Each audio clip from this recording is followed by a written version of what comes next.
Muy buenas tardes con todos y con todas. Mi nombre es Javier Portocarrero, yo soy el director ejecutivo del CIES, del Consorcio de Investigación Económica y Social, y esto es el 23º Diálogo CIES Perú Sostenible. En esta oportunidad, el título de esta edición, 23ª, es La inteligencia artificial en las elecciones 2026.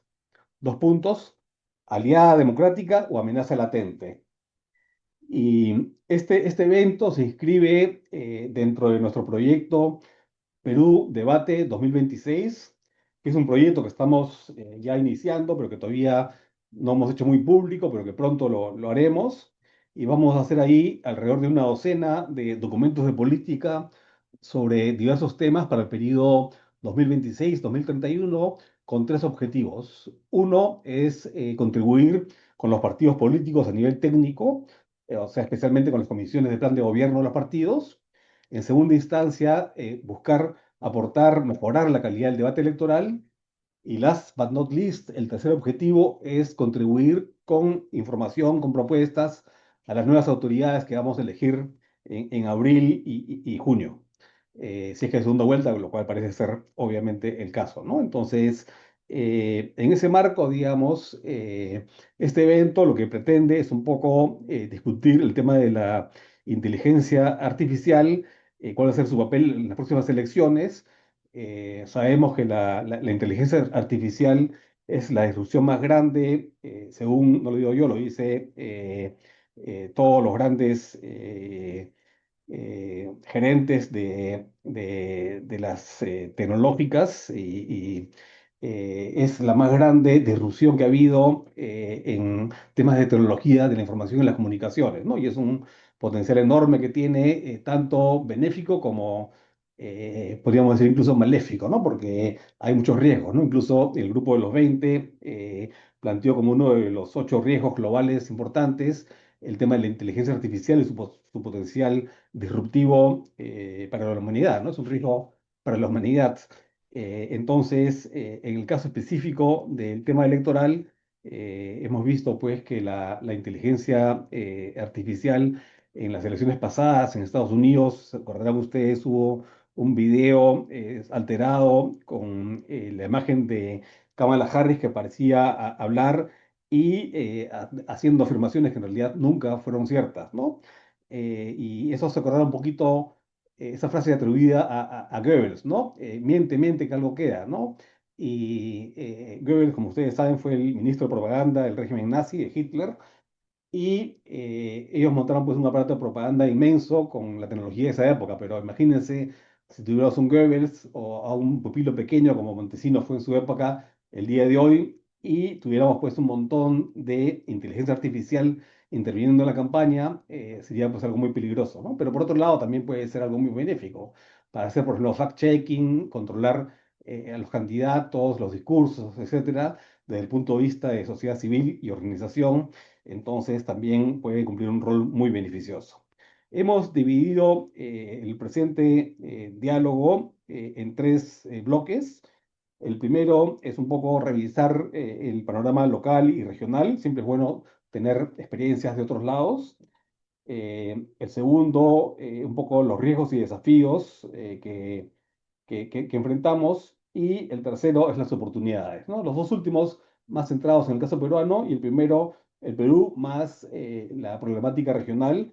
Y en materia de elecciones, como todos sabemos, las elecciones, no solamente las regionales, sino también a nivel global, se está caracterizando últimamente por una polarización muy extrema y, digamos, una democracia que incluso está en peligro, ¿no? Suena un poco exagerado, pero es la realidad, ¿no?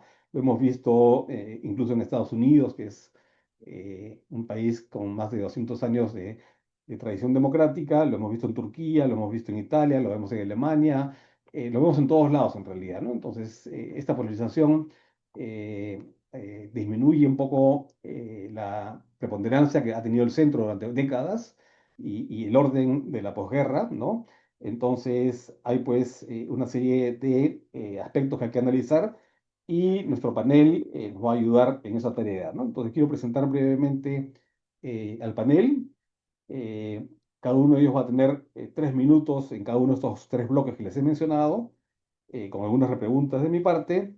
Y tenemos acá a Ignacio Álvarez, él es especialista del Departamento para la Cooperación y Observación Electoral de la OEA, de la Organización de Estados Americanos, y él tiene 18 años de experiencia y ha participado en más de 70 misiones de observación electoral en el continente, ¿no? Él es licenciado en Relaciones Internacionales por la Universidad de la República del Uruguay y tiene una maestría en estudios políticos del Instituto Ortega y Gasset de España. En segunda instancia, Verónica Rojas es profesora e investigadora y a la vez también coordinadora del Grupo de Trabajo de Inteligencia Artificial y Derecho de la Universidad Católica, donde ella estudió su carrera de Derecho, hizo su título de abogada y cuenta con una maestría en Administración Pública por el Instituto Ortega y Gasset de España también. En tercera instancia tenemos a Henry Ayala. Él es politólogo de la Universidad Católica y tiene una maestría en políticas públicas por la Universidad de California en Berkeley y se ha desempeñado como coordinador de investigación durante muchos años en el Jurado Nacional de Elecciones y ha sido consultor en regulación de la inteligencia artificial en la Iniciativa de California para la Tecnología y la Democracia, así como algunas plataformas digitales y en particular TikTok. Finalmente tenemos a Julia Romero. Ella es asesora en el Gabinete de Asesores de la Presidencia del Jurado Nacional de Elecciones, es también docente universitaria y se ha desempeñado en diversas entidades públicas, tanto del Ejecutivo como del Legislativo, y es abogada por la Universidad de San Marcos y tiene una maestría en Derecho Constitucional por la Universidad Católica.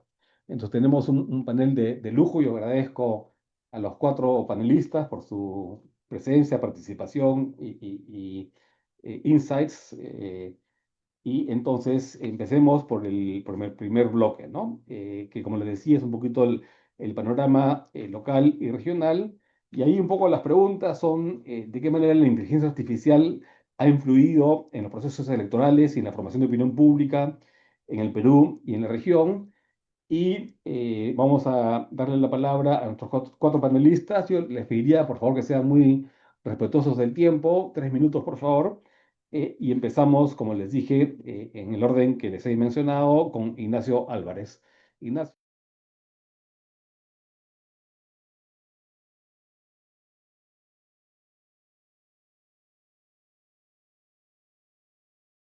Muchas gracias. Quiero agradecer mucho la invitación y a todo el Perú mandarle un saludo a quienes están presentes eh, por esta actividad que sin duda es crucial para las democracias en nuestra región.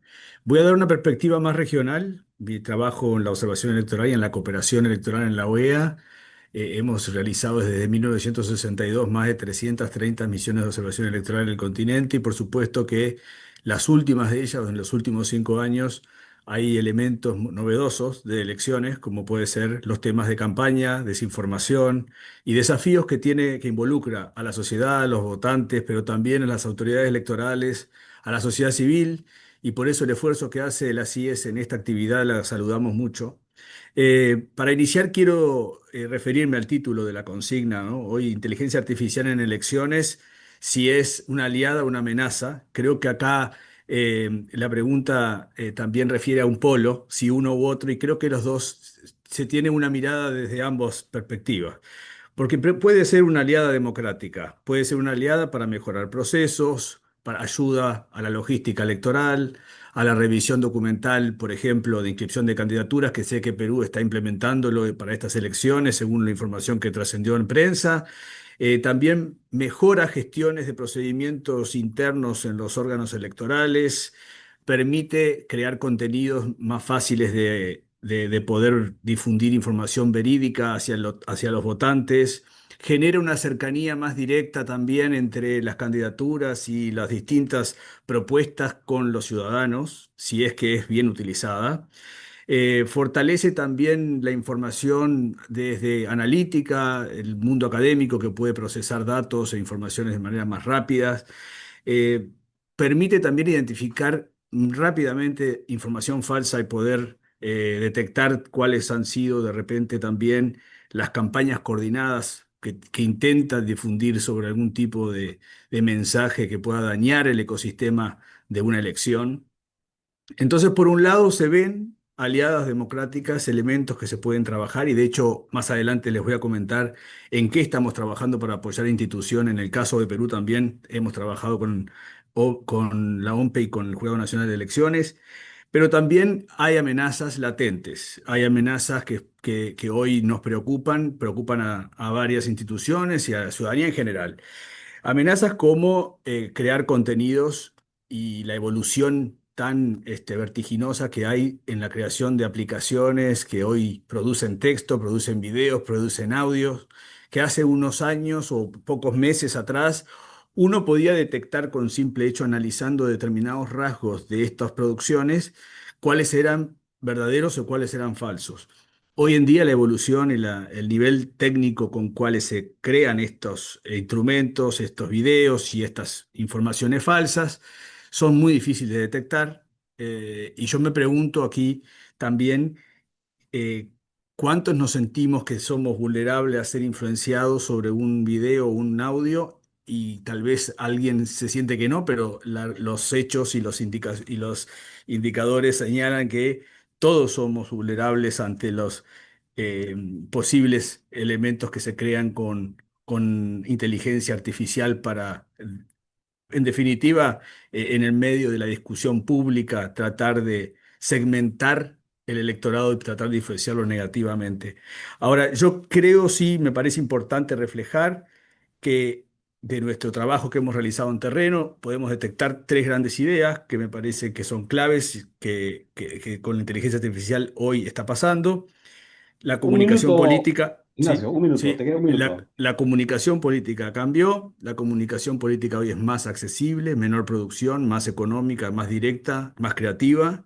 La gestión electoral tiene mejores en los servicios electorales son más rápidos, más transparentes, son en línea, tienen elementos de ayuda concreto. Y la supervisión democrática, la supervisión de mapear campañas, detectar información, acompañar los balances de financiamiento político electoral y así estas tres dimensiones nosotros las hemos evidenciado en las misiones de observación electoral, que son instrumentos que hoy están en la discusión pública, están en el uso y por tanto nosotros creemos y encomendamos a que el uso de la inteligencia artificial con buenos fines también puede generar que el resultado electoral de la gestión para hacer elecciones, para organizarlas, para poder, tanto de la justicia electoral como la organización electoral, se pueden ver beneficiadas, así como la población. Muchas gracias, Ignacio. Verónica, la misma pregunta y cuéntanos un poquito cómo ven este problema desde el lado del grupo de trabajo de inteligencia artificial y derecho de la Universidad Católica. Adelante.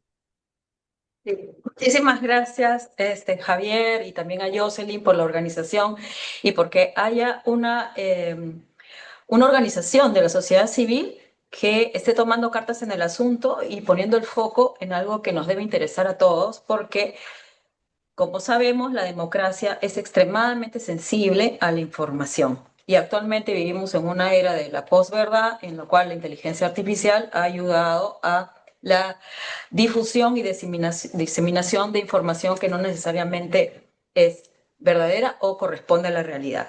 Quiero comentarles dos conceptos para que toda la audiencia esté en la misma página. La desinformación es información, según la UNESCO, un estudio de UNESCO reciente, es información falsa difundida con la intención de causar daño, desinformación. Y la información errónea es la información falsa, pero difundida sin intención de causar daño. Los deepfakes, es decir, las ultrafalsificaciones con inteligencia artificial generativa, pueden darse en una sociedad como desinformación o información errónea. ¿Cómo está el Perú en cuanto a la legislación? En primer lugar, para hablar de la conexión de inteligencia artificial, era digital, democracia digital, es importante recordar las libertades informativas, libertad de expresión, libertad de opinión, libertad de elecciones, ¿sí? Y también la libertad de opinión. Esas están reconocidas. Tenemos una ley del Código Penal, una ley de delitos informáticos que dice que las ultrafalsificaciones, o sea, los deepfakes que son utilizados para hacer daño, por ejemplo, voy a crear, un partido político crea un video de un político, de un contrincante político, diciendo o haciendo algo que no dijo, bueno, eso está penado por un delito que se llama suplantación de identidad. Es decir, en el Perú tenemos una ley que delimita esto como un delito y si usa inteligencia artificial es un agravante. Otra cuestión del marco legal, parece que en los próximos días, o será este mes o quizá la próxima semana, va a salir el reglamento de inteligencia artificial y derecho. De inteligencia artificial, pero y derecho. Y estemos atentos porque el uso de la inteligencia artificial para hacer el microtargeting, ¿no? Una microorientación o segmentación del electorado utilizando sus datos personales, quizás sea considerado como un sistema de alto riesgo o quizás prohibido. Es decir, yo quiero hacer un llamado para que estemos atentos respecto a ese tema porque va a ser importante para la aplicación real en nuestro país de cara a las elecciones. Creo que ya tomé los 3 minutos. Javier, es una visión de que en el Perú tenemos un marco de gobernanza porque nos hemos acogido a la recomendación ética de la inteligencia artificial y también a los principios de OCDE. Tenemos un marco penal y un reglamento de inteligencia artificial que está por llegar. Gracias. Una repregunta muy breve de 15 segundos. La respuesta, por favor. ¿Quién está haciendo ese reglamento? El Poder Ejecutivo. El Poder Ejecutivo me refiero a liderado por la Secretaría de Gobierno y Transformación Digital de la Presidencia del Consejo de Ministros. Se ha publicado 2 veces un borrador, la última vez en noviembre del año pasado. Ok, Entonces, muchas este gracias, año Verónica. Ujú. ya sale. Sí. Perfecto, gracias. A continuación, Henry Ayala, por favor. Gracias, Javier, y muy feliz y agradecido por la invitación y de estar en este panel de lujo, que yo también quiero saber más sobre esta implementación del nuevo reglamento. Me permito trabajar en primer lugar con algunas instancias del proceso electoral, porque claro, el punto sobre lo que está pasando en Perú o lo que vamos a tener en estas elecciones es bien de laboratorio de alguna manera, ¿no? Porque estamos entrando en un proceso en el cual tenemos nuevas reglas, donde se va a escoger por hace, qué sé yo, 30, 40 años que vamos a escoger doble cámara legisladores. Y al mismo tiempo nos agarró hace 5 años en una elección bajo el COVID, ¿no? Y en una elección bastante polarizada. Entonces, el efecto real de lo que haya con la inteligencia artificial, con el uso de deepfakes y cómo esto va a cambiar fundamentalmente las campañas electorales, es algo que recién vamos a ver en nuestro proceso. Sin embargo, podemos ver dentro de casos como en Ecuador en el 2025 o en Argentina en el 2026, que a mayor polarización, cuando hay una segunda vuelta, se nota el mayor uso de deepfakes por parte de ambas campañas y no necesariamente por la misma campaña, eh, por el mismo candidato que lo pone en su propia web oficial, ¿no? Que es algo que hemos lidiado antes con la información falsa, por lo menos en esta parte del continente. Pero también aquí quería mencionar sobre una investigación que se hizo o que se realizó en junio sobre opinión pública e inteligencia artificial, en donde Perú fue uno de los casos que se trabajó. Y hay una suerte de hipótesis que también se maneja explicando un poco estos datos sobre de Ipsos Global, sobre que en Perú hay cierto tecnosolucionismo, ¿no? El tecnosolucionismo que se habla, digamos, en otros países es esta idea que todo se puede funcionar o todo puede solucionarse a través de una aplicación o a través de alguna suerte de tecnología, ¿no? Obviamente que para Perú nosotros estamos, digamos, no tan en ese espacio de tener las capacidades o tener la infraestructura para hacerlo, pero al parecer hay mucha gente que está muy emocionada por la inteligencia artificial. El 79% de peruanos cree que la publicidad política sería principalmente desarrollada por la inteligencia artificial en el futuro, contra el 71% global, ¿no? Es decir, somos mucho más optimistas sobre cómo esto va a cambiar e incluso somos optimistas en el nivel que las personas piensan que al mayor nivel de desinformación, la inteligencia artificial va a aplicar más o va a ser positivo, va a haber menos desinformación que las personas que dicen que será peor. Estamos hablando de un 45% acá. Y si observamos también cómo la información política, los peruanos y peruanas la reciben, por ejemplo, a través de las plataformas como TikTok, nos damos cuenta que mucho o uno de los países que trascienden esto es sobre todo en Perú, ¿no? Entonces son algunos tipos de elementos en los cuales podemos darnos cuenta de cómo podemos esperar de las cosas que surjan dentro del próximo proceso electoral, que no solamente tiene la parte presidencial, pero también la parte subnacional. Y con eso me voy quedando para la próxima pregunta.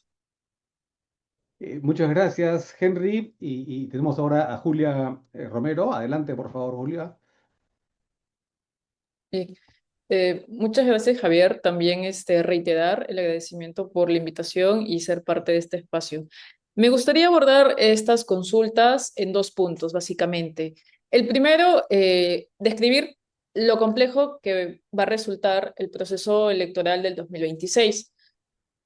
Primero, porque desde luego el número de participantes ha aumentado. En las últimas elecciones generales del 2021, en el país participaron 18 organizaciones políticas. Ahora tenemos a 43. Esto quiere decir que hemos más que duplicado el número de participantes o contendores, lo cual también implica para el sistema electoral que el número de casos, expedientes y pasos que se trataban van a aumentar en una gran medida, lo que desde luego va a implicar un gran reto.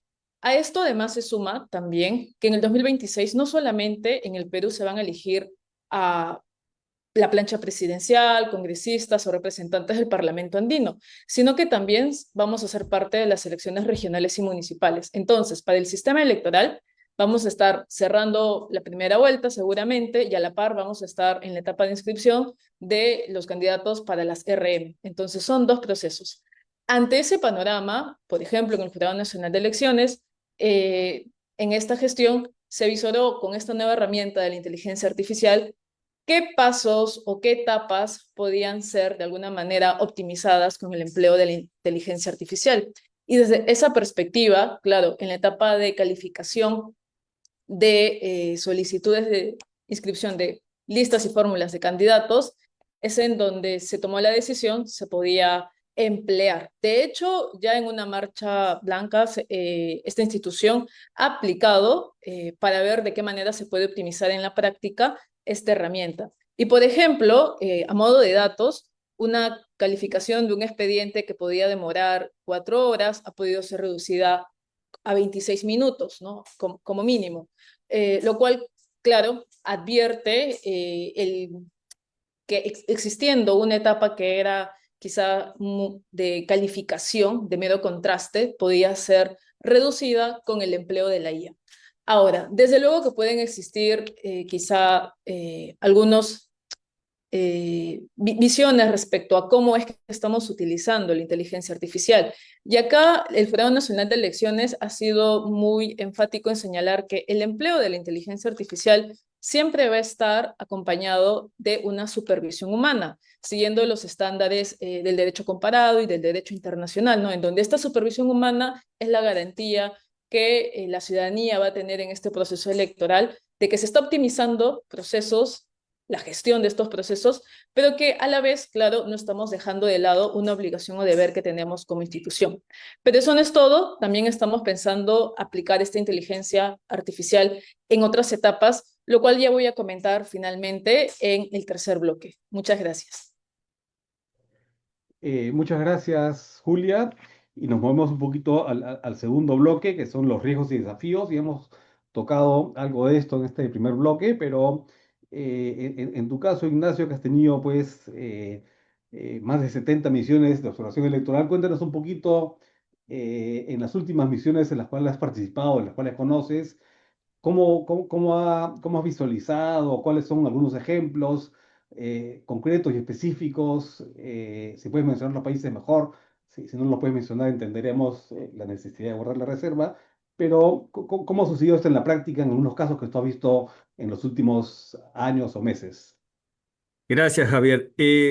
Lo que hemos identificado primero con nuestro interlocutor, que es la autoridad electoral primero, es que hay un crecimiento muy rápido de este fenómeno y existe una adaptación bastante lenta o con marcos que son más tradicionales que llevan otro tiempo. Entonces, los desafíos para organizar elecciones, para reglamentar, para probar sobre la marcha y de un año a otro el cambio que eso tiene de forma tan rápida, eso permite ser una debilidad y eso es un desafío para, en este caso, para quienes están organizando elecciones, para quienes tienen el rol que tengan en un proceso democrático.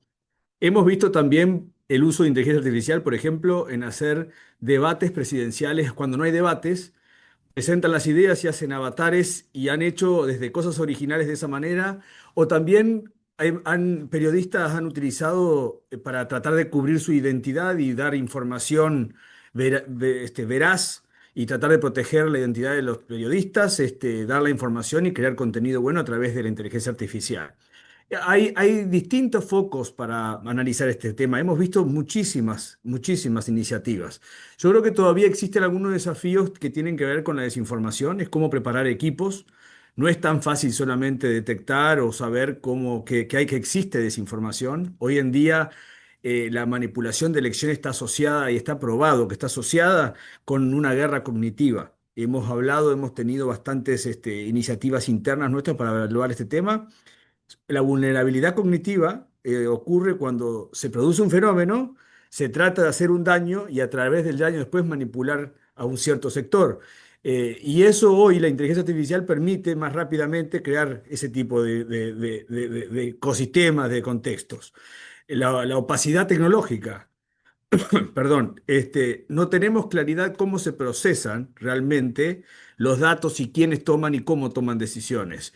Existen varias plataformas y hay diferentes, hay programas de plataformas pagas, hay otras libres, hay distintas empresas que tienen inteligencia artificial y esto hoy presenta también desafíos para la exclusión y los sesgos etarios, los sesgos del conocimiento tecnológico, los sesgos que existen para entender, para poder darle utilidad. Hay personas con mayor conocimiento tecnológico y otras con menos, y en el ecosistema allí esa segmentación apunta a que se supone que ciertas sociedades o grupos son más vulnerables que otros para atenderlo.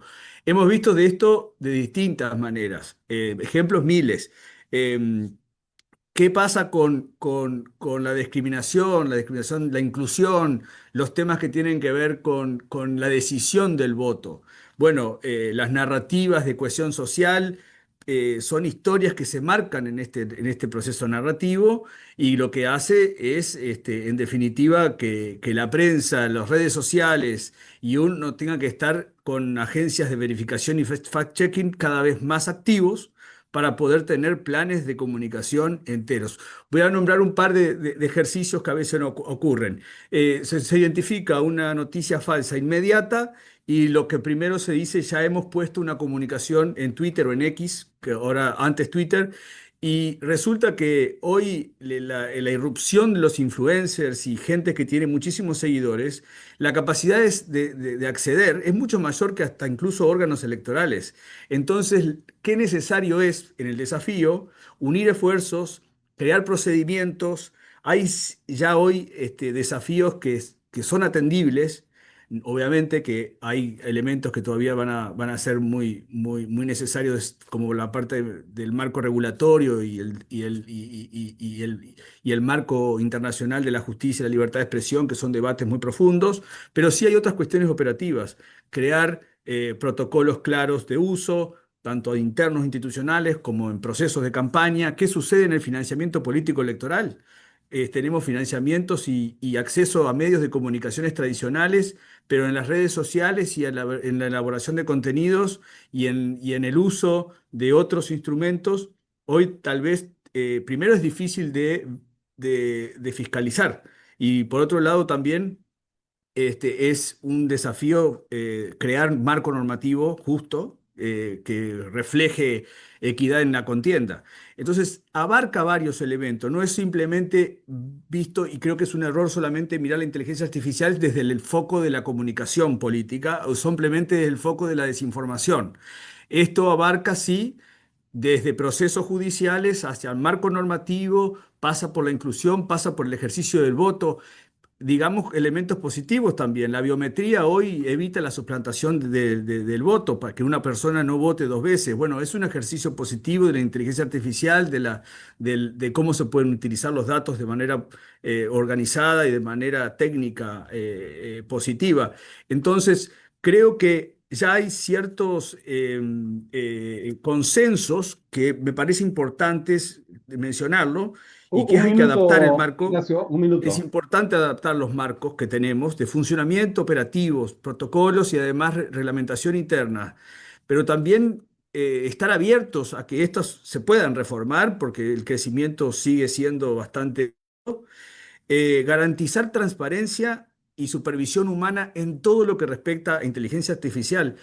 Y dentro de los ejercicios que hemos realizado a nivel interno con expertos en inteligencia artificial, todos nos han indicado que la automatización en inteligencia artificial, en elementos sensibles de la elección, por ejemplo, conteos, elementos de transmisión de datos y demás, hay que tener muchísima sensibilidad porque se puede perder rápidamente la confianza ciudadana y además debe tener la supervisión humana. Debe tener la supervisión humana porque aún existen ciertos sesgos de cómo verificar esta información. Y tercero, creo que promover la cooperación internacional, la sociedad civil y quienes, esta misma actividad que ustedes están organizando, que es cómo hablar de este tema y cómo compartir instrumentos, avances. Hay ciertos órganos electorales de la región que han tenido avances normativos que son de vanguardia y bueno, creo que también es importante para quienes administran los procesos electorales que vienen en el Perú que observar en la región. Y en el tercer bloque hablaré también lo que estamos trabajando con instituciones peruanas para poder ayudar en este caso. Muchas gracias, Ignacio, muchas gracias. Pasando ahora a Verónica, nos comentaste de este reglamento que está por salir, que va a regular la inteligencia artificial, entiendo, en general. No sé si tendrá un poquito de referencia también al tema electoral y medios de comunicación. Y quisiera que explayes un poquito sobre eso, cuáles son, en lo que ya se ha publicado, digamos, las prepublicaciones, cuáles son los ejes de esta reglamentación, ¿no? Por ejemplo, en Europa la reglamentación es mucho más detallada y específica que en los Estados Unidos, donde hay un enfoque menos regulador, pero en el caso nuestro, digamos, ¿qué es lo que se está pensando para inteligencia artificial en general y en particular para inteligencia artificial vinculada a medios de comunicación y a procesos electorales? Y si se va a tocar ese tema en el reglamento y si lo está haciendo la PCM, ¿no hay un riesgo ahí de que estamos poniendo al gato de despensero? No sé si existirá, pero digamos, tú nos dirás. Adelante, Verónica, por favor. La gobernanza de la inteligencia artificial, uno de sus elementos es la regulación. La regulación de la inteligencia artificial es un asunto complejo. No se circunscribe a una sola ley y un solo reglamento. La inteligencia artificial siempre va a tener varios regímenes jurídicos que la van a regular por las diversas aristas y lo que afecta. Por ejemplo, la ley de delitos informáticos, por ejemplo, el régimen jurídico de confianza digital. También está el régimen jurídico de protección de derechos de autor, el régimen jurídico de protección de datos personales y, por supuesto, la protección de los derechos fundamentales. Entonces, el reglamento de inteligencia artificial no va a dar la solución a todo, sino simplemente una visión de cómo es que la presidencia del Consejo de Ministros va a clasificar el riesgo de los algoritmos y cuál va a ser el enfoque ético de responsabilidad y de supervisión humana que se va a tener, ¿no? Quisiera comentarles que creo que Ipsos, según Ipsos, los peruanos acceden a la información a través de, primer lugar, televisión, luego Facebook, radio, cuarto lugar, TikTok, quinto lugar, plataformas digitales. Y quisiera que me presten atención en esto, porque creo que les va a interesar. La OCDE, en la encuesta de TruthQuest del año 2024, nos dice lo siguiente. En promedio, los encuestados, las personas que encuestaron, identifican correctamente la veracidad de contenido en línea el 60% del tiempo. Y en Brasil, el 54% del tiempo. Eso quiere decir que hay un 40% del tiempo entre todos los encuestados que no distinguen bien lo que es un deepfake de lo que es una noticia que corresponde a hechos, ¿sí? Y en Brasil, el 46%. Esto es una cifra alta. ¿Y esto qué nos lleva a pensar? ¿No? ¿Qué desafíos plantea? ¿Hay alguna entidad pública que se está ocupando de la alfabetización digital? Y no me refiero a habilidades STEM, Me estoy refiriendo a diseñar estrategias de alfabetización digital para nosotros poder identificar el contenido falso del que no es, aparte del etiquetado, porque el etiquetado, Henry nos va a decir si ponemos una norma que obliga a todos a poner el etiquetado, bueno, eso se elimina fácilmente por un ingeniero, ¿no? Que sepa el código. Entonces, no es una garantía. Entonces, la garantía de ética viene a que se haga una coalición para que todos tengamos acceso a información veraz y alfabetizarnos digitalmente. Es decir, cuando veas una noticia, por ejemplo, en TikTok, corrobora con 2 o 3 medios de comunicación adicionalmente. Y quiero cerrar con esto, ¿no? En realidad, lo que deberíamos tener es un principio de confianza cero a lo que tengamos a la vista de Internet. Confianza cero, porque el 73% del tráfico de Internet es malicioso, es de bots, según un estudio del 2023 de Arcosel Lab. Y además, no hay ningún instrumento internacional, solamente una declaración del G20 en Brasil el año pasado que por primera vez se ha puesto como prioridad de los estados combatir la desinformación, que como ya les dije, son los deepfake, pero creados para hacer daño. Y lo último es, no existe una norma en Perú en el que tú notifiques que hay un deepfake e inmediatamente una autoridad pública pueda sacarlo de línea. Eso depende de las plataformas digitales. Con eso cierro. Muchas gracias, Verónica. Y nos toca ahora el turno de Henry. Y cuéntanos, Henry, en estos laboratorios que tú has participado, eh, ¿cómo ves este tema de los riesgos y desafíos? Si hay algunas plataformas en las cuales hay más riesgos que en otras, en qué actores hay que fijarse, cómo se ve acá un poco el mapeo de actores y la interrelación entre los actores, y a su vez esta interrelación entre los actores, cómo se relaciona con las diversas plataformas. En fin, ¿qué nos puedes comentar en general de los riesgos y desafíos? Adelante, Henry.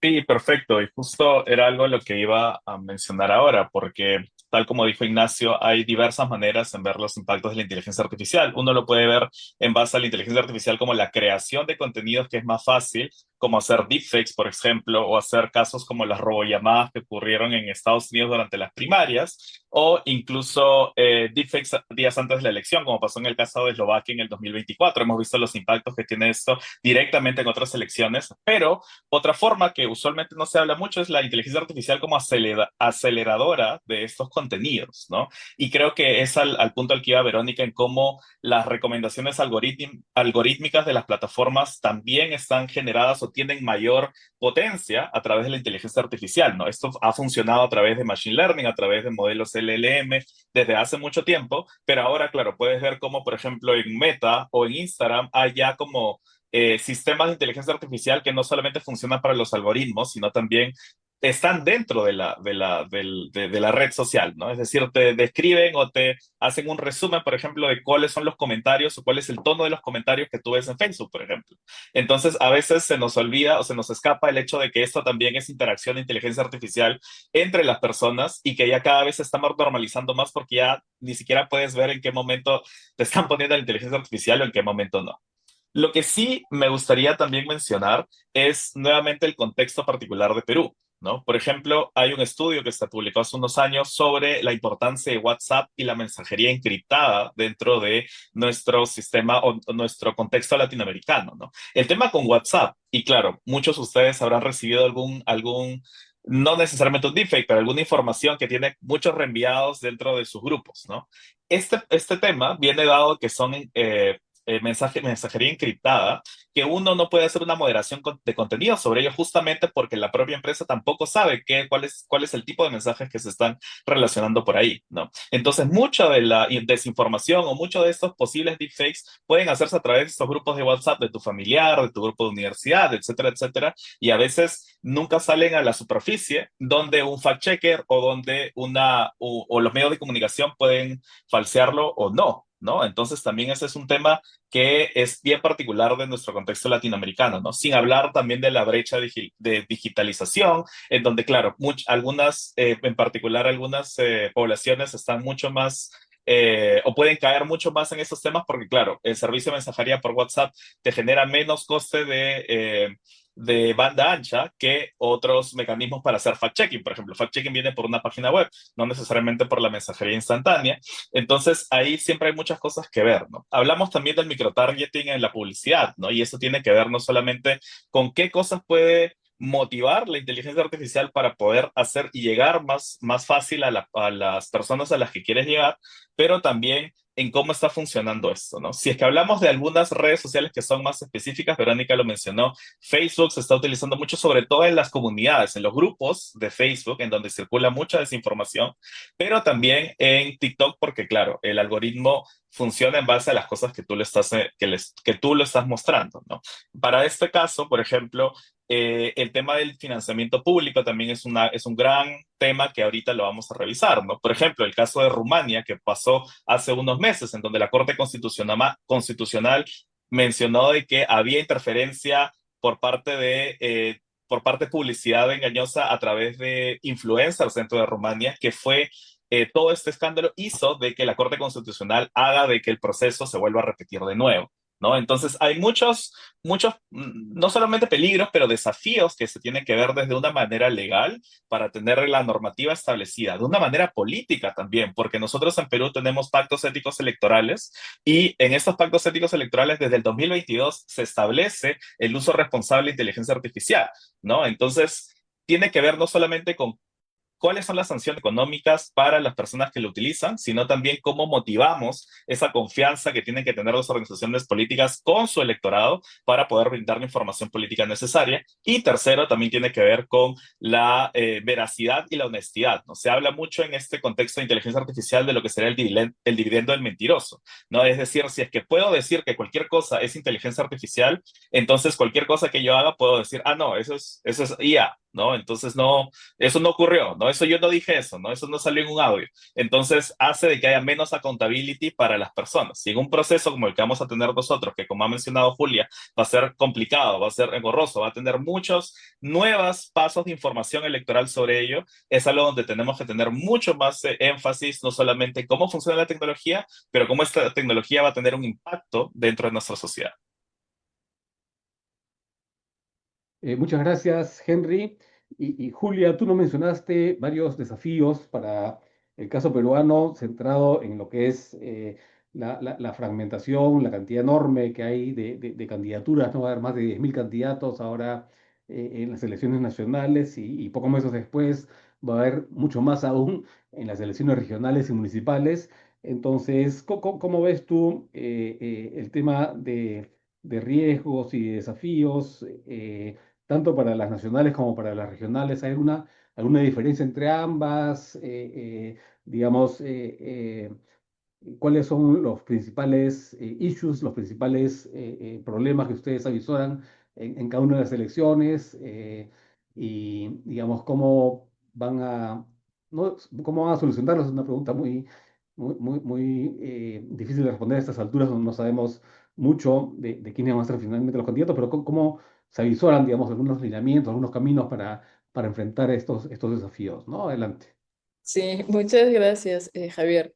Bueno, de hecho no podemos negar de que la desinformación, los fake news van a ser parte de este proceso electoral, ¿no? Es una práctica que ya han resaltado los anteriores panelistas que en la práctica lamentablemente es un elemento más que se da no necesariamente por parte de los partidos como un efecto natural, en fin, existen diversas razones o motivos, incluyendo también, digamos, parte de la ciudadanía que recepciona una información y que, bueno, lo difunde sin detenerse en verificar si lo que se está compartiendo, replicando, tiene una base sobre la cual reposa lo afirmado en esa imagen o en ese dato. Entonces, es un hecho que la información electoral sobre la propia contienda, de manera, digamos, no debida o no correcta, se va a dar. Ante ese escenario, claro, estamos como uno de los análisis de riesgo dentro, por ejemplo, del Jurado Nacional de Elecciones, tratando de advertir, ¿no?, cuáles pueden ser esos sitios de mayores riesgos propio dentro de los partidos, como también aquella información que va a impactar en la propia credibilidad de los entes electorales. Es decir, hay como que dos escenarios que nos interesan bastante.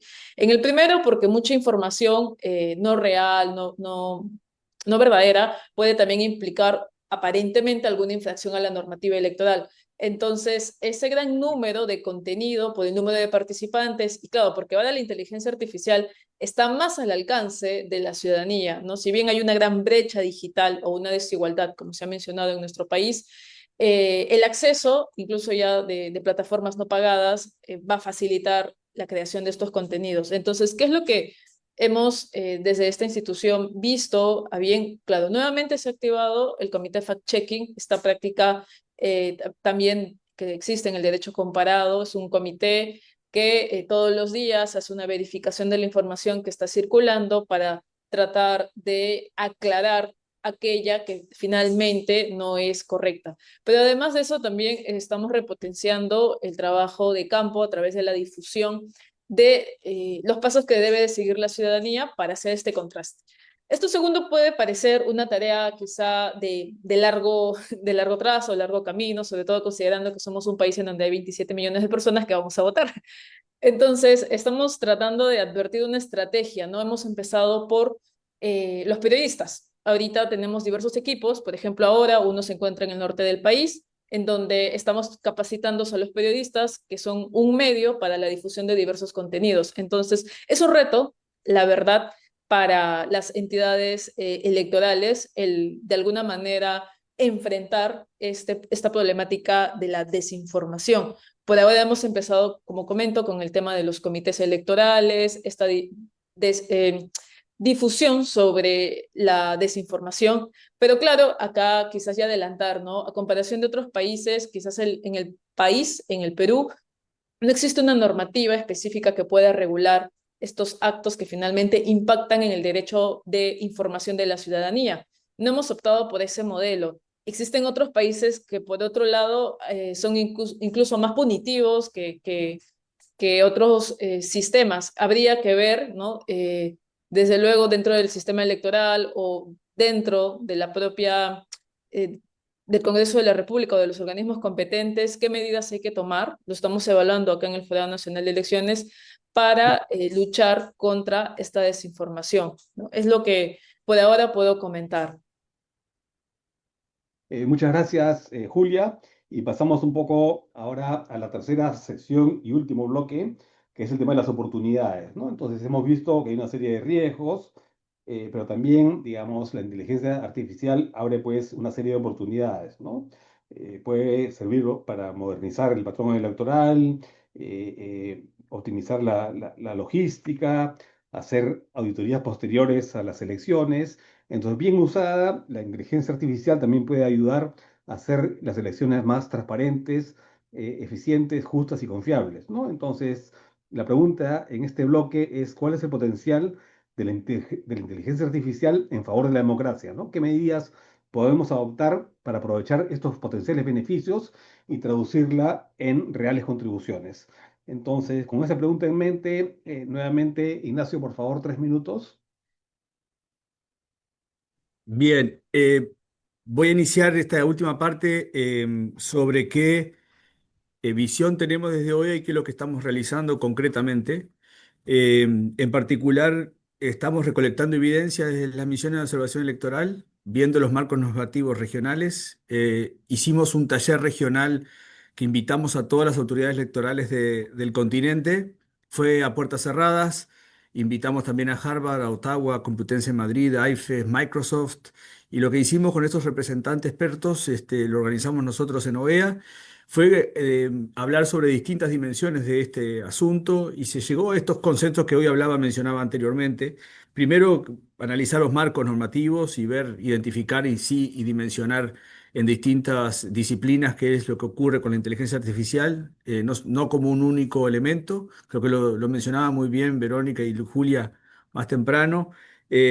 Garantizar transparencia que ayude para la democracia a tener mejor información, mejor informada a la ciudadanía. Al final, el servicio electoral, quien es el prioritario es el electorado y por tanto es ese fin con quien debemos darle mejor uso. Creo que la pregunta no es inteligencia artificial en la democracia, si sí o no, que si no es cómo lo vamos a usar. Y ahí es bueno asegurarnos que esté el servicio y la confianza y no en contra de ella. Y en eso hay que seguir trabajando. Nosotros estamos generando también a través de la cooperación técnica electoral, que es otra dimensión dentro de la OEA que trabajamos con las autoridades electorales y sociedad civil. Hemos realizado en el Perú talleres sobre desinformación y fortalecer las capacidades institucionales de los órganos electorales. Hicimos unos hace varios años con el Jurado Nacional de Elecciones y el año pasado hicimos uno dirigido a las gerencias técnicas de la OMPE.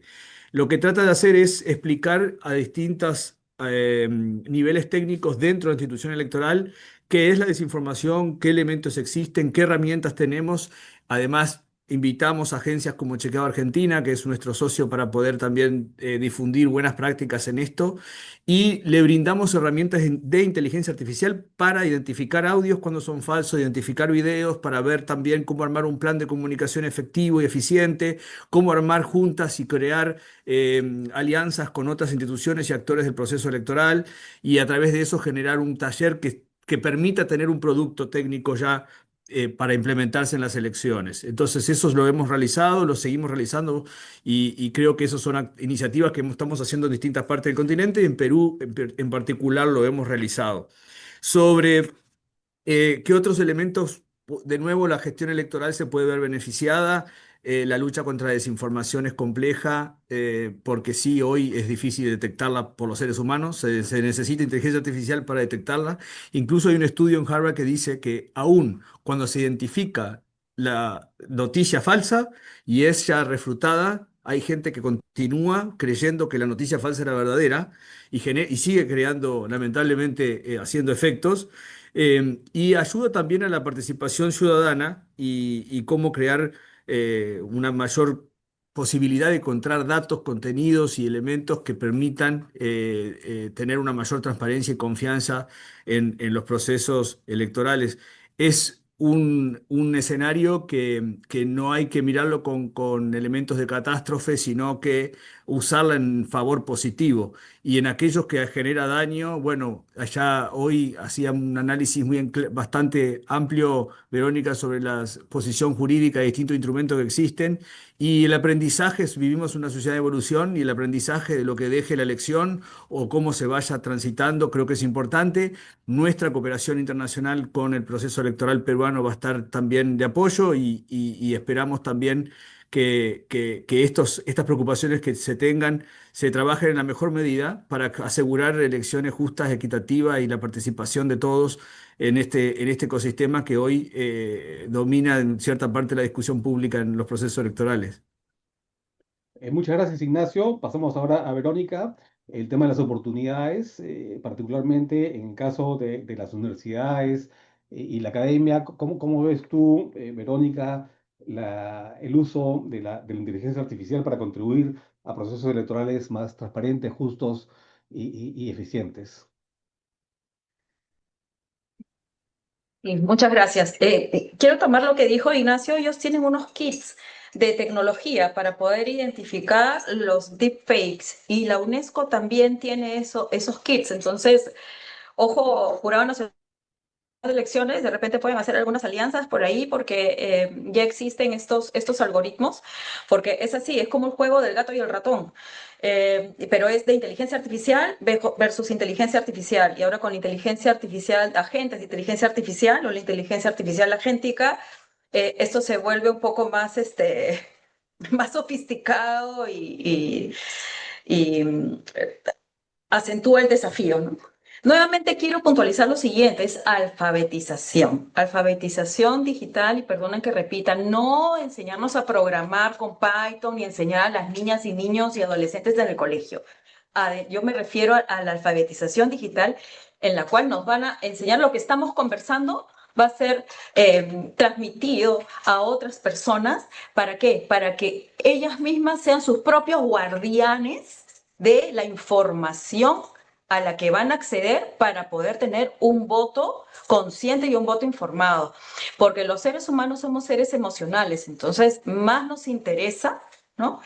Conectar con una noticia que conecta con nuestros sentimientos, ¿no? Así digan que es falso, pero está reafirmando una creencia interior que nosotros tenemos y ese es un riesgo bastante grande. Entonces, ¿qué propongo en concreto? Henry habló del pacto ético electoral, que sí contempla la inteligencia artificial generativa. Sin embargo, a la luz de ese pacto electoral, yo propondría que incluyan, ¿no?, el compromiso de no generar bulos ni difundir esos bulos. Los bulos son los deepfakes, ¿sí? Ni las ultrafalsificaciones, bueno, ni las ultrafalsificaciones, que no se ataquen entre ellos. Eso no está expresamente en el pacto electoral ético, así que me parece que es una oportunidad para que se coloque. Asimismo, yo creo que debería, no sé qué entidad público o privada, pero debe promoverse y lograrse una alianza por la integridad de la información electoral.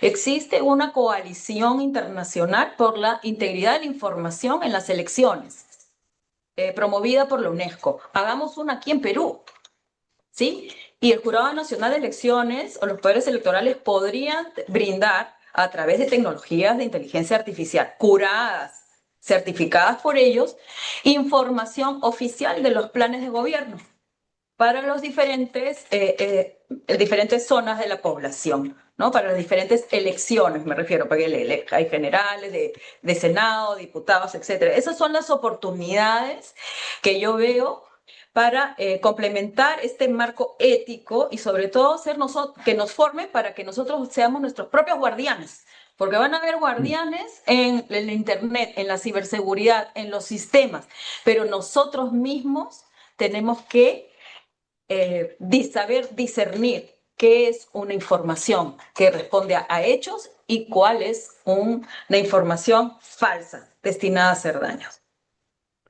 Muchas gracias, Verónica. Pasamos ahora a Henry. ¿Cómo ves tú, Henry, el tema de las oportunidades? Y especialmente estaba pensando en que hay grupos más vulnerables que otros. Por ahí decían que en general el 40% de la gente creía lo que había en Internet sin mucha crítica, sin mucho procesamiento mental. Y ese porcentaje de gente creo que debe ser más amplio entre gente de estratos socioeconómicos desfavorecidos, más importante en el sector rural que en el sector urbano. En el propio sector urbano debe ser mayor en las áreas urbano marginales con respecto a las áreas más céntricas y residenciales.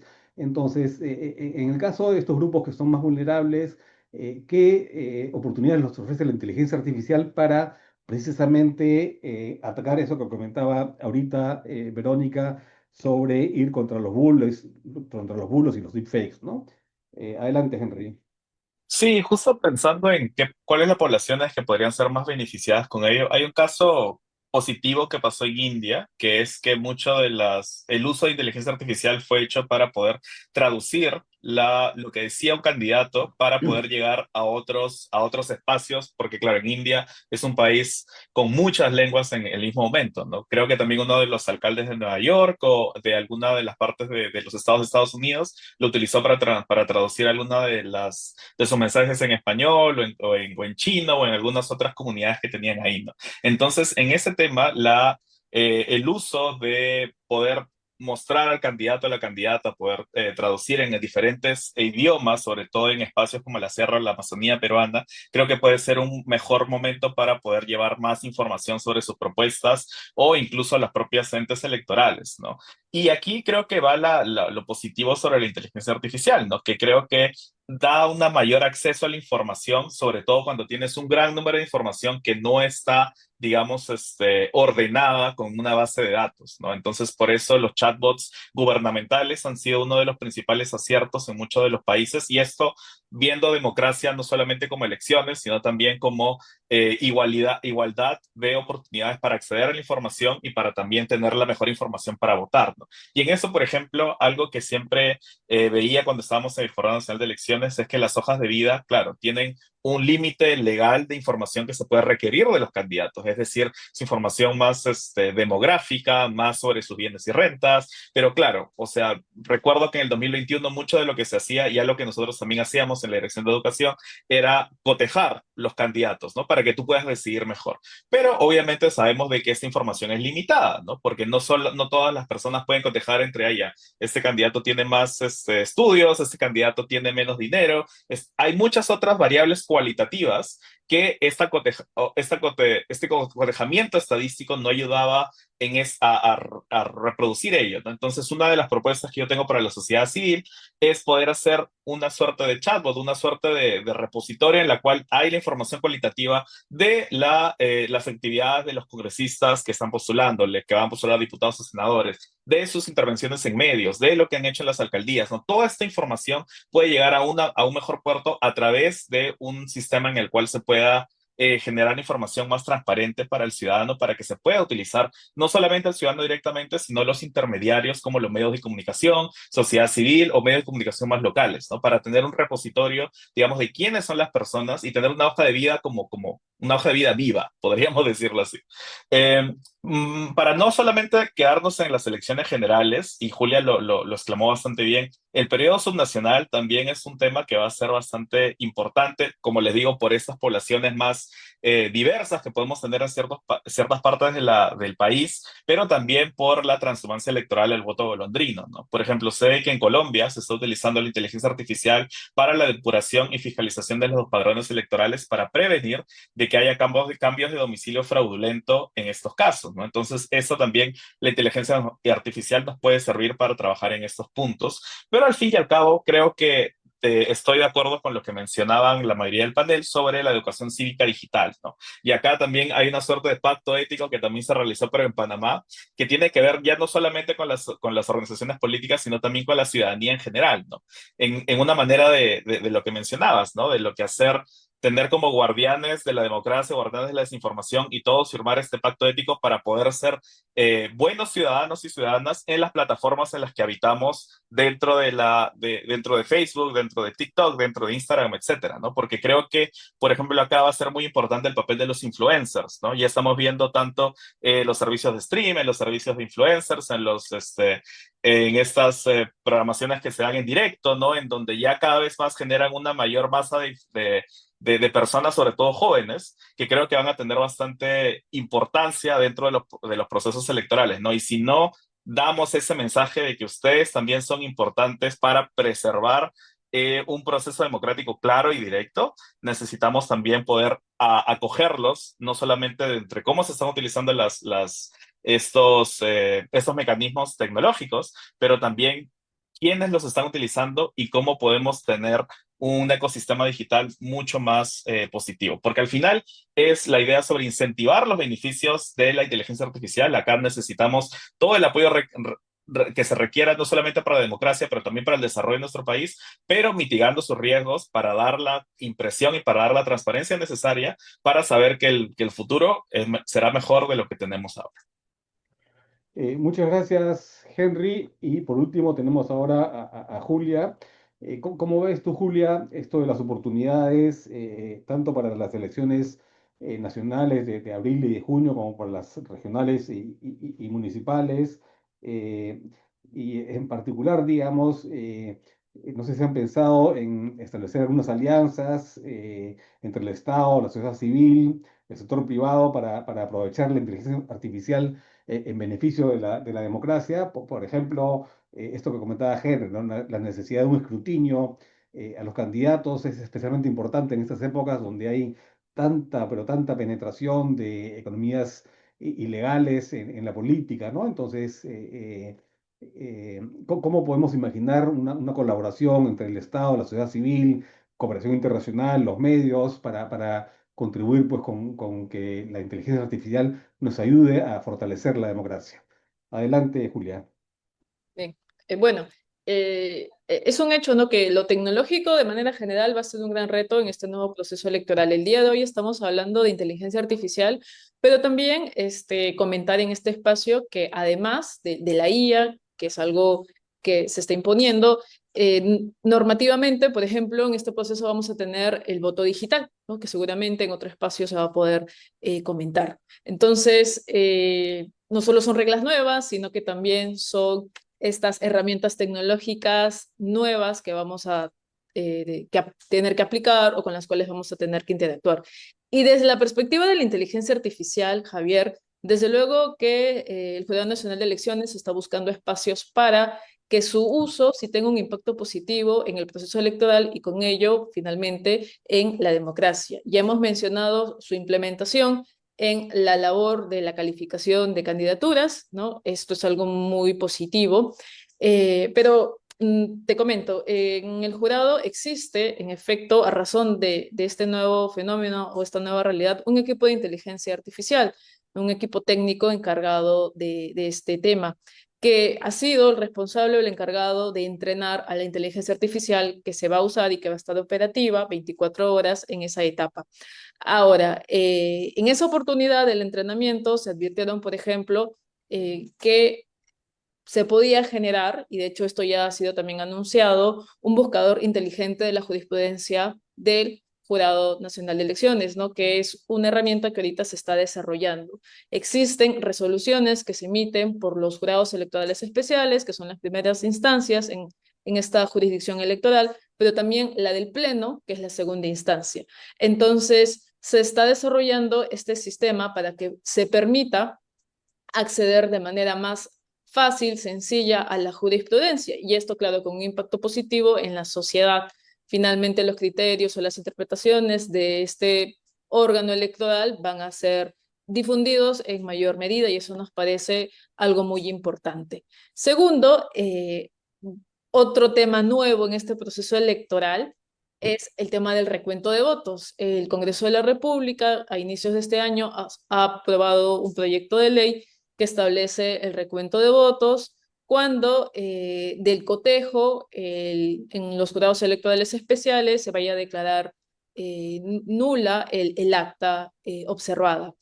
Y esto es una nueva tarea que va a asumir el Jurado Nacional de Elecciones después de la etapa de la votación, del escrutinio, como se da.